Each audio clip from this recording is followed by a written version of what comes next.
toog nañ ba pare. damay répété waat pour ñu dab ci direct bi sànq. si 2 yi éliminé nañ 2 ba pare ñun. donc 2 kese moo ñu dese. si 2 yooyu noonu am na 2 poules yoo xam ne à part premier bi deuxième bi ak troisième bi yëpp ay 2 points la ñu am. loolu moo dal poulu Espagne bi. Espagne seen deuxième bi ñoom moo war a football ak premier bi. mu nga xam ne mooy Espagne. beneen téléspectateur bu woote baal ma ñu jël ko xool. waaw salaamaaleykum. allo salaamaaleykum. allo salaamaaleykum. dégguñu la bu fekkee mën nga woote waat wala nga wax ci kaw. allo salaamaaleykum. Babacar ñu ngi jéggalu. waaw comme à chaque fois da ngay gis ne. entre poulu Belgique. ak poulu Espagne bi. tey jii nii nu ñu organiser woo.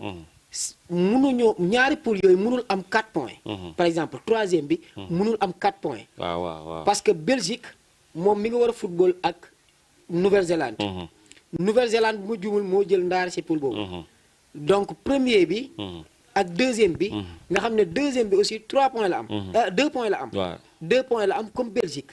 léegi lu premier bi su perdre match boobu noonu. deuxième bi day ñëw nekk premier ci kawam. nga xam ne moom dafay rétrograder. ñëw jël troisième. et calcul bi day bañ moom day éviter premier yi parce que bu jëlee meilleur troisième ay meilleur deuxième yi lay am deuxième yu mag yi lay am. wala premier yu mag yi. donc dañ koy éviter. effectivement essayé en comprendre et chance bi ñu am bu nekkoon premier bi nekkul di football ak deuxième bi. boobu ñun dinañ am problème. mais lu ñu am chance mooy premier bi mooy football ak deuxième bi. troisième bi di football ak ndaare bi.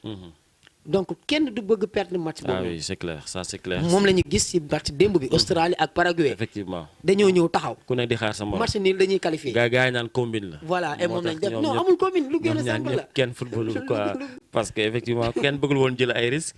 mondial bi c'est un mondial assez spécial parce que c'est la première fois ñu am assez d'équipes. c'est la première fois ñu nar ko jouer. ñu nar a jouer 104 matchs. c'est la première fois ñu jouer ko ci 3 pays yu différents. comme Mexique Canada ak ki nga xamante ni mooy États-Unis waaye itam c'est la première fois ñu war a jouer ay 16e de finale incha allah. Sénégal dina ci bokk am du ci bokk faudra ñu xaar résultats yi nga xamante ni mooy match yi war a am ci kanam incha allah ñoom Espagne. nañ ñaan Espagne gagné wala bu nul.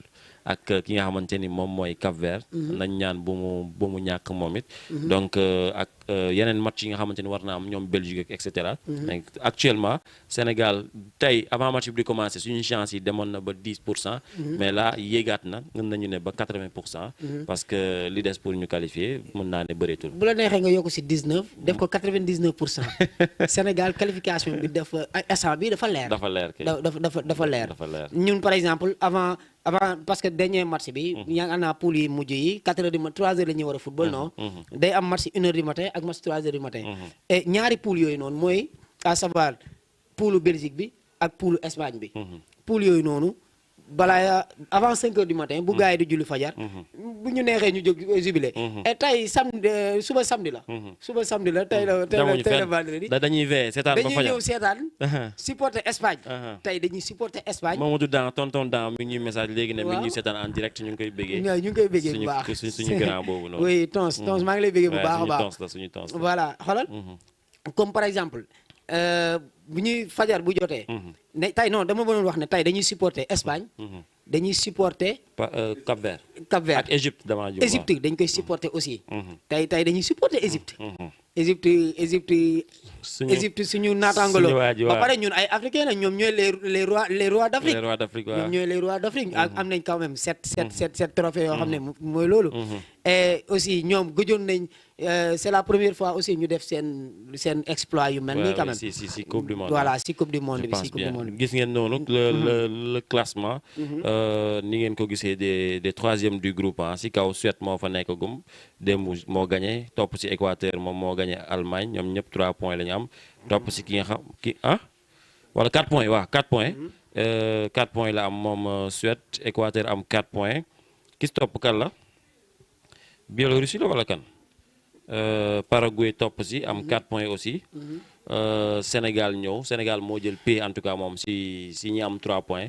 En attendant Croatie day joué Corée du Sud est-ce que sax toogul Babacar Corée du Sud. non Corée du Sud éliminé nañ ko. waaw Corée du Sud bokk na si. Écosse moom toog na officiellement. parce que léegi Sénégal moo ko comme tey suñ victoire bi. xam nga ñan lañ éliminé. am na kuy woote en ligne. Écosse lañ éliminé ak Corée du Sud suñ victoire bi. Écosse lañ éliminé ak léegi nag guddi gi moo des ñu éliminé. soit Uruguay. soit Cap-Vert. wala Belgique. wala Nouvelle-Zélande. ñooñu leen war a éliminer. comprendre nga. mais Écosse éliminé nañ ko ak suñu victoire bi. Écosse ak Corée du Sud. waaw ñoom éliminé nañ leen d'office. ñoom bokkatuñu. Sénégal moo leen raw ci lépp. macha allah tey jii nii par exemple comment dirais-je Uruguay.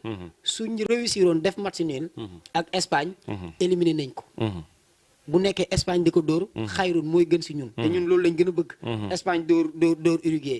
Cap-Vert suñu dëkkandoo yi ñoom aussi ñu jéem a dóor wala instant bi sax suñu yoon nekkul ci kenn loolu mooy dëgg. instant yi moom instant bi moom suñu yoon nekkul ci kenn dépendre tuñ ci kenn. voilà amul ay africain amul nii.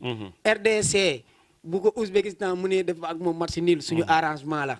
léegi nag ñu ngi commencé di ko supporter. bu nekkee 5 heures du matin jot na. ba ñu gis ne Espagne dóor na Uruguay. Irak comment dirais-je Égypte dóor na Iran. bu boobaa ku si nekk boo jullee. fajar gi mën nga jubilewaat ba pare lu la neex nga def bu la neexee nga teg sa ay ndaga bu nekkee mbat na kat nga bu la neexee nga teg sa ay jàng di zikar bu nekkee ku baax ku mel ni yow la. non man maa gën a doy waar ñëpp Bosnie Herzégovine effectivement moom bokk na si ñi nga xamante ni ñoo am 4 points. Aliou merci beaucoup moom Bosnie Herzégovine. mi ngi aussi si kii bi moom moo jël 3e.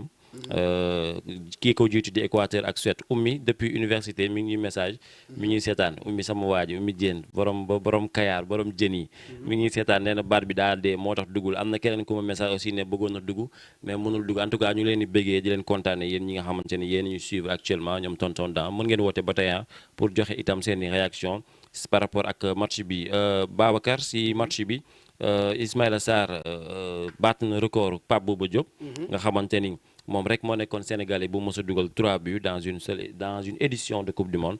tey Ismaïla Sarr avec son doublé match bi passé tey mu dugal benn muy 3 buts dans une compétition comme la coupe du monde noo gisee ses performances depuis un moment. waaw xam nga bu ndam amul. ñi ngay gën a teg tuuma mooy ñi ngay jàpp ne ñoom ñoo la war a gañaloo ñoo la war a dugal. non moom 4 buts sax la am Ismaïla Sarr. 4 buts la am. ci mondial bi dafa doublé. non 3 la am 3 la am dafa doublé ak tay mu dugal premier match bi Ibrahima Mbaye moo dugaloon. effectivement. di ko féliciter si record bu mu battre parce que quand même Bouba Diop gisoon nañ il avait marqué. yàlla na ko yàlla yërëm xare ko àjjana jégal ko. il avait marqué contre la France. ak contre Uruguay. Uruguay la su ma jumul. mooy équipe bu Recoba bi ay ñoom Diego Forlán Uruguay la waaw. mu doublé foofu noonu mooy bi ñuy mën a premier mi-temps 3 ñu ñuy jël si waat 3-0 waat. 3 encore. avec mais boobu noonu xam nga ko ñu sauvé. non Lamine Diatta. Uruguay dañu doon remonté 4-3. ah bon. Lamine Diatta sauvé ñu ak temps mi ngi ndalu. bopp bi mbëkk non boobu bu ñu ko perdoon mënoon nañ bañ a qualifié. waaw boobu mënoon nañ bañ a qualifié. am na kuy wootee Babacar baal ma de li ngay wax am na solo loolu xaar ñu jël ko. asalaamaaleykum. allo Ibrahima Signor. oui Bakary. je suis en direct. ñu ngi lay ziar. dégg nga ziar bu wér. yaa ngi en direct sur Saloum TV. très bien kontaan naa yéen a ngi si jàmm. ñu ngi si jàmm waa ñëpp a ngi lay déglu Bakary. de toute façon maa ngi leen di nuyu di leen ziar bu baax a baax. ñu ngi lay fay bu baax di la dellu ziar. di rafetlu émission bi. jërëjëf. di kontaan tamit si prestation Sénégal bi tey. voilà et def nañu match bu correct. bu baax boo xamante ni moom nga doon xaar. voilà donc lu ñuy wax rek mooy ñu ngi xaar ay waroon a mujj. te au mujj kay. lu ñuy xaar wax rek mooy que ne ñu xaar yeneen pour bi. en espérant que dinañ qualifier en 8e de finale. 16e. et que 16e de finale autant pour moi. Et que là donc on a donné une alerte aux autres équipes. pour voir que le Sénégal est là et que le Sénégal est champion d'Afrique. Mais est-ce que tamit c'est pas parce que équipe bu ñu doon jouer en face c'était l'Irak équipe bu ndaw la nga xam ne bon ku jekk dóor. Oui, ça peut compter. Mais avec le score bi ñu am. Je pense que toutes les équipes qui ont eu des confrontations avec Irak. Ouais, kenn dóor ko 5. Aucune équipe n'a mené 5 buts à 0. Effectivement, ça c'est vrai. Mais quand même. Irak mi ngi musul am carton rouge face à la France ni à la Norvège. Et il a pris par exemple le carton très tôt, à la 8e ou bien 5e minute. Effectivement, ça aussi, ça compte. Mais en grosso modo, ce qu'on veut dire, c'est nous sommes très satisfaits par rapport aux résultats qu'on a eu aujourd'hui. Effectivement. Et que c'est ce qu'on attendait. Au moins, gagner avec une différence de 2 buts à 2 buts. Ah oui, d'accord. Et alhamdoulilah, par la grâce de Dieu, nous avons eu. On a gagné avec une différence de 5 buts. Donc, comme Grand nous l'a dit tout à l'heure, de toutes les façons, notre qualification en 16e de finale n'est pas très menacée. N'est pas trop menacée. Donc, nous avons Inch'Allah, que nous